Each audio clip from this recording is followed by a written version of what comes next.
অশান্ত বাংলাদেশে এবার ছাত্র সংঘর্ষ। ঢাকা বিশ্ববিদ্যালয় এবং আরো 7টি কলেজে তুমুল ছাত্র সংঘর্ষ। গতকাল সন্ধ্যে থেকে গভীর রাত পর্যন্ত এই সংঘর্ষ চলে।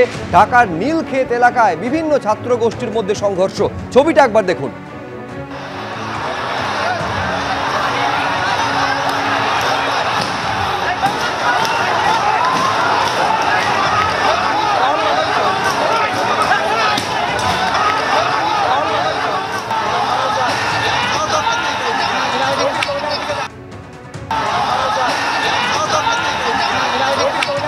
মোতায়েন করা হয় জলকামান।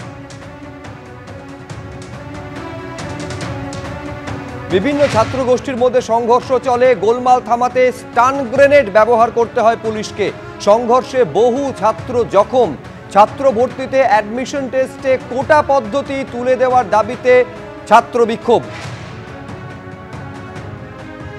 ঠিক কি কারণে এরকম সংঘর্ষ, যা কার্যত রাজপথে চলে এলো? রাতভর এই সংঘর্ষ চললো। জানবো, কথা বলবো আমাদের প্রতিনিধি আবির দত্তর সঙ্গে। আবির,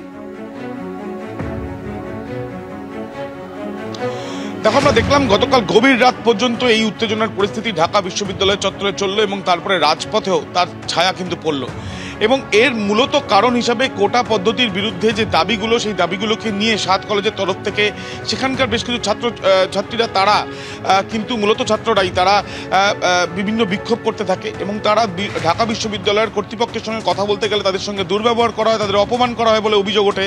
এরপর তারা যখন একটি নির্দিষ্ট জায়গায় অবস্থান করছিলেন তখনই তাদের অভিযোগ যে তাদের উপরে হামলা চালায় ঢাকা বিশ্ববিদ্যালয়ের বেশ কিছু সেখানকার ছাত্ররা এবং পাল্টা তাদেরকে ধাওয়াও করা হয়। অর্থাৎ বোঝাই যাচ্ছে যে কোটা পদ্ধতিকে সামনে রেখে আরও বেশ কিছু ইস্যু ছিল যেগুলোকে সামনে রেখে হাসিনা বিরোধী হাওয়া তীব্র থেকে তীব্রতর হয়েছে। সেই কিন্তু অভিযোগগুলো বা সেই দাবিগুলো এখনও অব্যাহত, সেগুলো এখনও পর্যন্ত মেটেনি।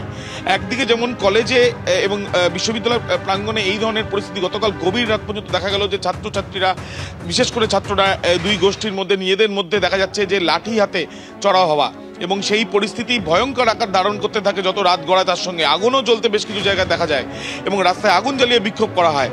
এই একদিকে যেমন পরিস্থিতি, অন্যদিকে যেটা দেখা যাচ্ছে, যেটা জানা যাচ্ছে যে শেখ হাসিনার কন্যা, তাকে WHOর রিজিওনাল ডিরেক্টর পদ থেকে সরিয়ে দেওয়ার জন্য বাংলাদেশের তরফ থেকে, বাংলাদেশের অ্যান্টি করাপশন কমিটি, তাদের তরফ থেকে কিন্তু সুপারিশ করা হচ্ছে এবং তারা সেই পদক্ষেপ নিতে চলেছে।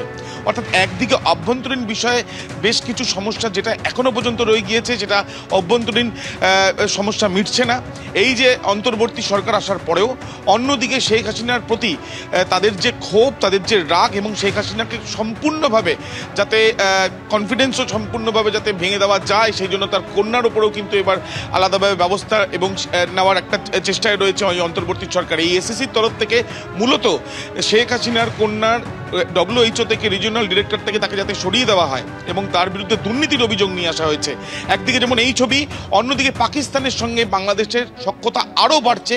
সূত্র মারফত জানা যাচ্ছে যে পাকিস্তান এবং বাংলাদেশের মধ্যে সরাসরি বিমান পরিষেবা চালু করার জন্য দু দেশে যথেষ্টই কাছাকাছি এসেছে। অর্থাৎ তুমি বুঝতেই পারছো, একদিকে ভারতবর্ষের সঙ্গে দূরত্ব, অন্যদিকে পাকিস্তানের সঙ্গে আরও বেশি ঘনিষ্ঠতা এবং তার সঙ্গে সঙ্গে দেখা যাচ্ছে যে বাংলাদেশের অভ্যন্তরীণ বিষয়, যে বিষয়গুলোকে কেন্দ্র করে বাংলাদেশের এই অচলাবস্থা, আগস্ট মাসের আগে যে ছবিগুলো, সেই ছবিগুলো গতকাল রাত্রিবেলা আবার মনে করানো এবং তার সঙ্গে সঙ্গে শেখ হাসিনা যাতে কোনোভাবে তার আওয়ামী লীগ বা শেখ হাসিনার তরফ থেকে কোনোভাবে যাতে পাল্টা আঘাত না করা যায় বা তাকে কোনো না কোনোভাবে দাবিয়ে রাখা যায়, সেই জন্যই এই কৌশলগুলো বলেই মনে করা হচ্ছে।